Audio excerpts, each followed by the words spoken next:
రోజు అధికార కాంక్షతోటి, అపవిత్ర కలయికతోటి కలిసారు గానీ, ఆ తర్వాత అన్నీ గూడా వాళ్ళ మధ్య రకరకాల పరిస్థితులు, గ్యాపులున్నాయి. ఆ గ్యాపులు కవర్ చేసుకోవడం కోసం అప్పుడప్పుడు ఒక్కొక్కళ్ళకి ఒక్కొక్క వేదిక ఇస్తా ఉంటారు. అందువల్ల ఏంటంటే పవన్ కళ్యాణ్ గారే చెప్పారు ఒకసారి ఏమని, "ఈ రాష్ట్రంలో లా అండ్ ఆర్డరు కంట్రోల్ తప్పిపోయిందని" చెప్పేసని. అదే క్రమంలో తిరుపతిలో తొక్కిసలాట జరిగితే వైకుంఠ ఏకాదశి సంబంధించి టిక్కెట్ల జారీ విషయంలో ఆ రోజు కూడా అతను మాట్లాడాడు. అవసరం వచ్చినప్పుడు ఒక్కొక్కసారి అతను భావాలు చెబుతున్నాడు. కానీ ఇక్కడేందంటే ఈ ప్రభుత్వం ఏందంటే అపవిత్ర కళతోటి ఎవరికోళ్ళు ఒకళ్ళనొకళ్ళు నమ్ముకోకుండా ఊరకు కలుస్తా ఉన్నారు.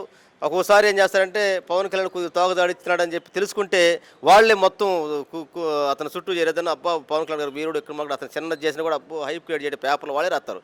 నిన్నేం జరిగింది ఏదో పంచాయతీ కార్యదర్శులు మీటింగ్ ఎండీఓలకు ప్రమోషన్ ఏదో చెప్పి మీటింగ్ చెప్పారు. దాంట్లో హైప్ క్రియేట్ చేశారు. నిన్న విచిత్రం ఏందంటే ఒక శాఖ మంత్రి గ్రామీణ ప్రాంత రోడ్లకి శాంక్షన్ చేశాడు. దానికి మంత్రులు మొత్తం పుసుగుచ్చిస్తున్నారు.